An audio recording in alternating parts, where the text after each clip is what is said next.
Truck Talk with the Concrete Yogi, and I don't think all of them have to be 15 minutes. Some of them might be like an hour where I just go on some crazy long rant. But today I want to make like a nice, short, concise point about one aspect of the practice and the sacred science. And that the words that we use have a very powerful impact on the universe around us. Okay, now that's not something that's nothing new. That's been said before, and there's a lot of different ways to say that very thing right there. And yes, I'm stumbling a little bit on it, which is pretty ironic because that's the point I'm trying to make, is that the integrity of the words that we use, the impact of the words that we use is felt not just by the ears that are hearing them, but they create a vibration. They create an impact on a lot more than we might perceive. So imagine if there was a language that studied the impact that we could actually have, study the influence of that vibratory energy that the words and the sounds would make. Imagine if that language was then utilized to describe even more subtle concepts and topics, things that are far beyond our senses of any kind, and things that we would have to spend a lot of time contemplating and working through in a scientific way just to even derive the truths of these themes that are beyond our senses. So if that language did exist and then it was used to teach these really grand and incredible topics, then we could see that the study of that language itself would have an impact on us.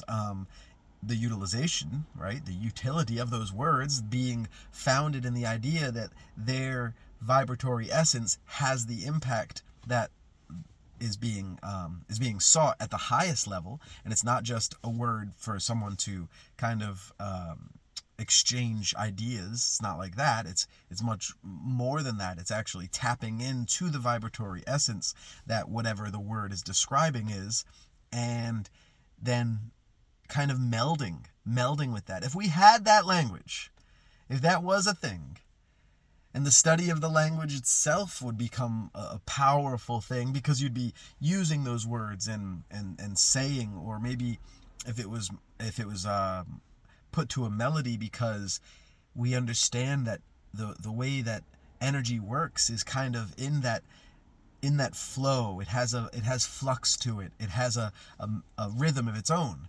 So if that language had to be put to a rhythm, then it might be sung at some times. And if we are just studying those words, then we might be singing those words. And if we're singing those words, then the impact is going to be felt. And that language is Sanskrit. And it's become a dead language, and it's thousands of years old, and no one speaks it anymore. But the texts, they were written in that language. The teachings are taught in that language. The technical terms are brought to us in that language so that we can utilize the greatest aspects of those terms, not just the English translation or whatever language you're translating it to, but the one-to-one word translation. That's never going to be enough when we study Sanskrit. Sanskrit is just in and of itself so magical that one word will never do it justice. Even the word Sanskrit is a Sanskrit word, and it means the refined language, the special language, and it is that special language that's used when we teach yoga, when we teach the special science or the sacred science. So that subtle and sacred science of yoga, again, another Sanskrit word. Yoga is a Sanskrit word. So is karma.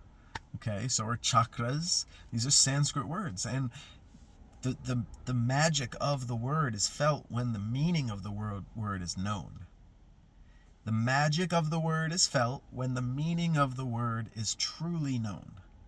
So just having them memorized and being able to recite them isn't enough. Having mantras memorized, it has some kind of vibratory impact that the sages made sure. That was guaranteed in the very vibrations that are used to make those words. The impact will be there.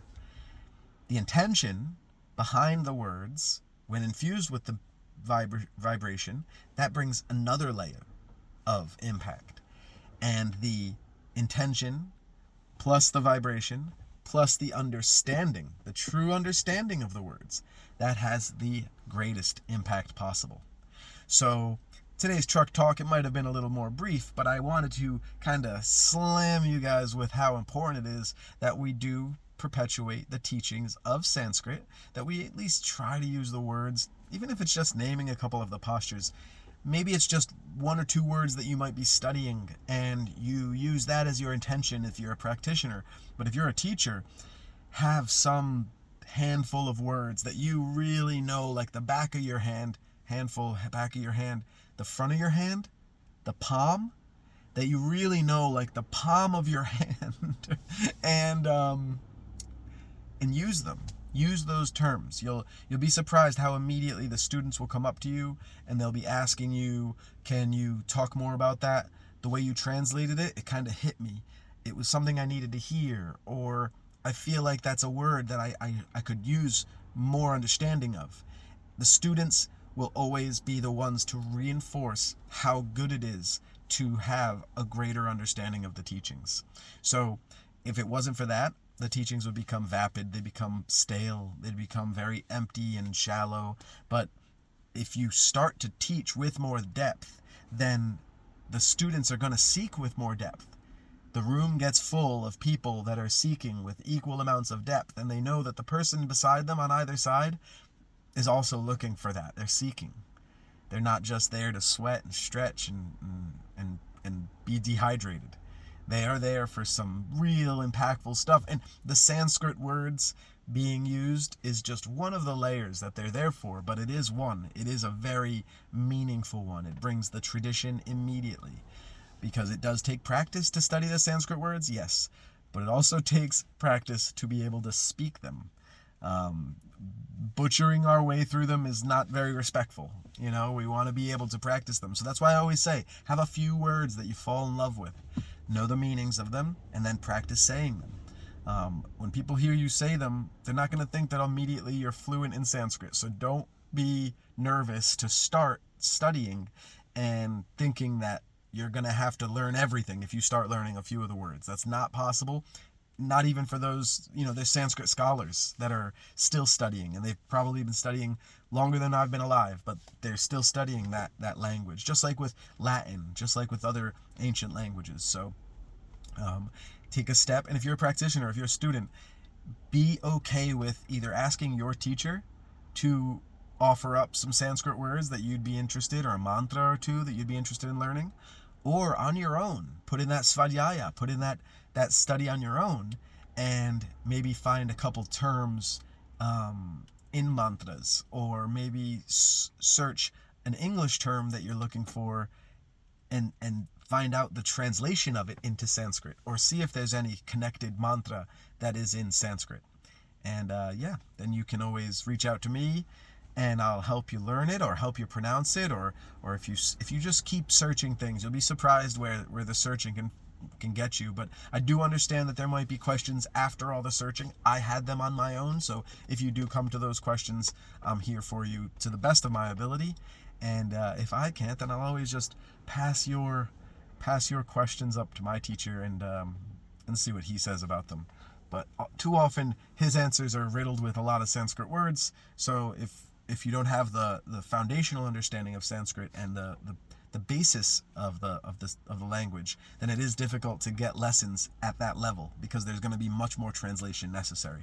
So this is why at Purna Yogashala, the teacher trainings are always something that people seem to be just drawn towards, and I'm so blessed and grateful that people are, and I'm just overwhelmed with how much love I've been feeling towards the teachings lately because of that, because of how many people ask me about teacher trainings, about to teach them some mantra, to teach them something extra outside of the physical, off of the mat.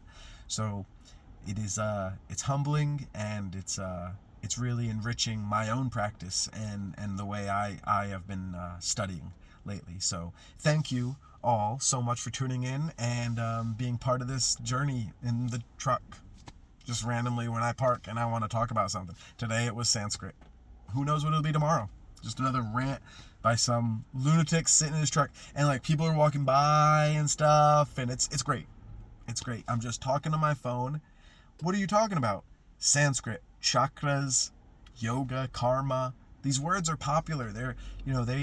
Everyone has their own interpretation of them in their mind, but it's important to be able to know what they truly are defined as, what each syllable is defined as, so that we can kind of spread some truth on what yoga might be really, instead of what people might want it to be or think it to be, and what it means to them. Same goes for karma.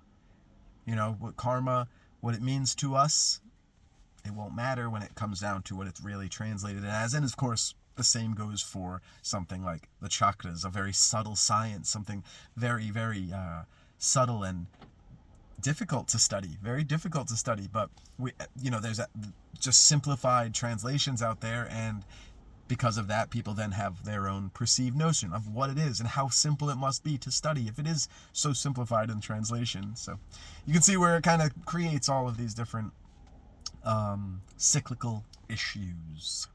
But thank you for tuning in. Like, subscribe. I'm supposed to say all that stuff. I don't know. Share it, like it, subscribe it, thumbs up it, hit the bell. Get your notifications for when Goodbye. Have a beautiful day. Peace.